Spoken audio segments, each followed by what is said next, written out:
Kewirausahaan dan perusahaan kecil.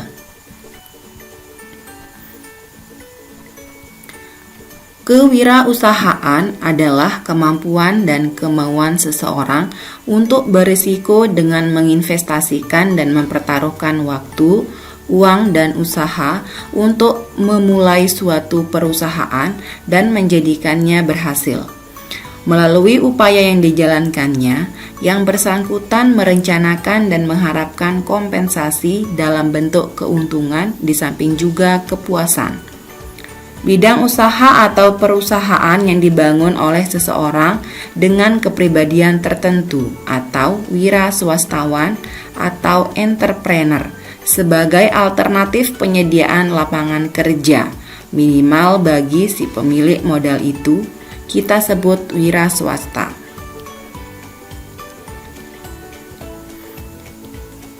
Wiraswasta.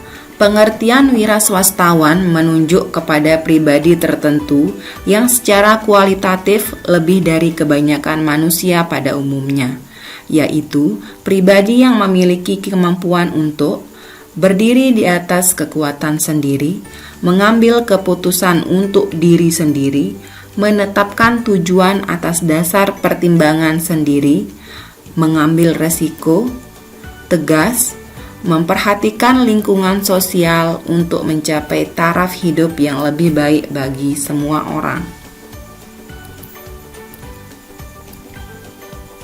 Peranan wiraswasta.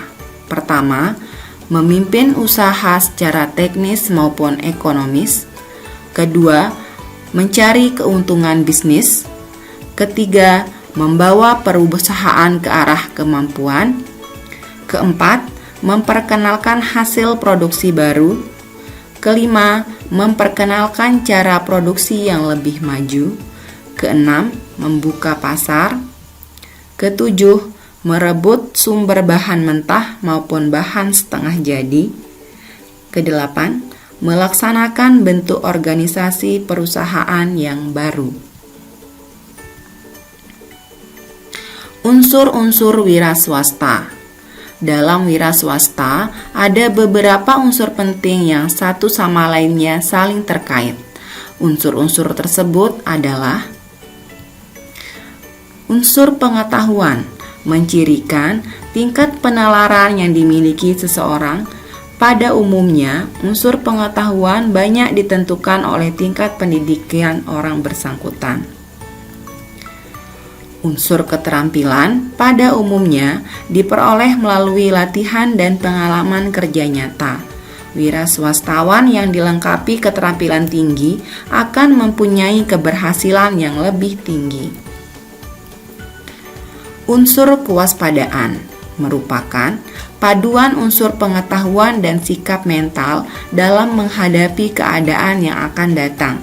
Kewaspadaan berkaitan dengan pemikiran atau rencana tindakan untuk menghadapi sesuatu yang mungkin terjadi atau diduga yang akan dialami.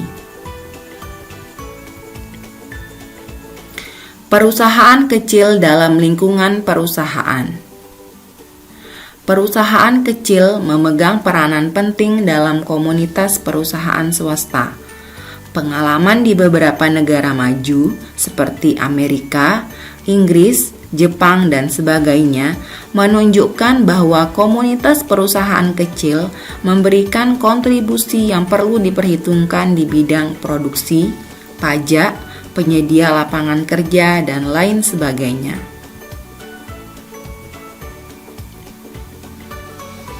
Ciri-ciri perusahaan kecil.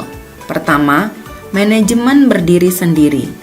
Biasanya, para manajer perusahaan adalah pemiliknya juga, dengan predikat yang disandang mereka memiliki kebebasan untuk bertindak dan mengambil keputusan. Kedua, investasi modal terbatas.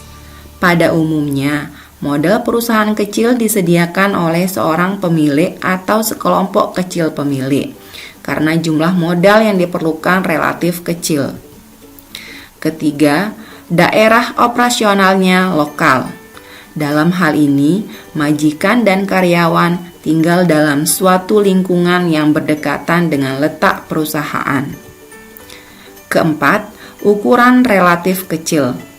Penyelenggara di bidang operasinya tidak dominan. Keuntungan perusahaan kecil. Kebebasan dalam bertindak mengacu pada fleksibilitas gerak perusahaan dan kecepatannya dalam mengantisipasi perubahan tuntutan pasar. Hal ini lebih memungkinkan dalam perusahaan kecil karena ruang lingkup layanan perusahaan relatif kecil, sehingga penyesuaian terhadap adopsi teknologi yang sesuai dengan kebutuhan pasar dapat dilaksanakan dengan cepat. Penyesuaian dengan kebutuhan setempat dapat berjalan lebih baik, terutama karena dekatnya perusahaan dengan masyarakat setempat. Kelemahan perusahaan kecil. Pertama, perusahaan dengan ukuran apa saja, seperti misalnya besar, sedang, maupun kecil, selalu mengandung resiko. Kedua, perusahaan kecil lebih mudah terpengaruh oleh perubahan situasi, kondisi ekonomi, persaingan, dan lokasi yang baru. Ketiga, kelemahan perusahaan kecil yang terutama berkaitan dengan spesialisasi, modal, dan jaminan pekerjaan terhadap karyawannya. Mengembangkan perusahaan kecil. Profil pribadi dalam kaitannya dengan kelayakan kredit, referensi-referensi, perincian pengalaman perusahaan.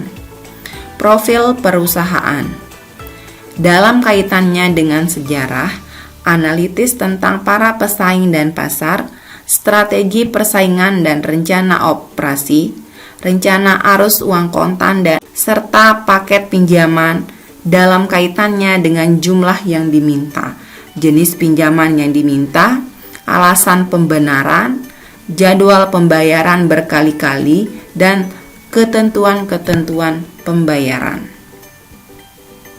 Pertimbangan yang matang untuk mengembangkan perusahaan memerlukan kejelian yang terkait erat dengan kemampuan manajemen, pemenuhan kebutuhan modal, pemilihan kebutuhan kepemilikan perusahaan, dan strategi untuk memenangkan persaingan pasar.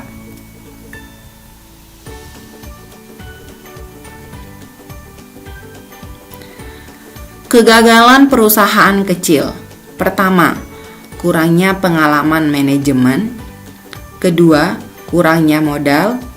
Ketiga, kurangnya kemampuan dalam promosi penjualan. Keempat, ketidakmampuan untuk menagih piutang yang macet. Kelima, penggunaan teknologi yang sudah ketinggalan zaman.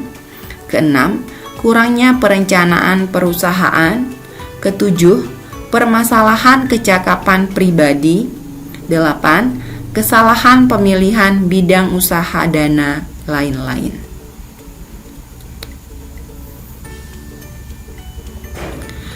Nasihat usahawan sukses. Poin pertama, memulai usaha memang berisiko, tetapi tidak memulai jauh lebih berisiko, karena tidak ada harapan perubahan atau kemajuan. Poin kedua, pikirkan resiko usaha bukan hanya terjadi pada Anda, tetapi hampir semua pengusaha sukses sudah pernah mengalami resiko usaha. Poin ketiga, kata Agim, tidak ada masalah yang bermasalah. Yang menjadi masalah adalah cara kita yang salah dalam memecahkan masalah. Bulatkan tekad Anda untuk memulai usaha, niscaya akan menemukan solusi terbaik. Tuhan memberi masalah sekaligus solusinya. Usaha kecil yang kuat. Pertama, jadi mulailah dengan mendirikan usaha. Tumbuhkan dan kembangkan. Kedua, Pertumbuhan ditandai dengan ukuran yang lebih besar, seperti produksi, omset, karyawan, dan modal. Ketiga, perkembangan ditandai dengan kemampuan dalam merespon kondisi lingkungan, seperti persaingan, peraturan, tuntutan karyawan, dan sebagainya.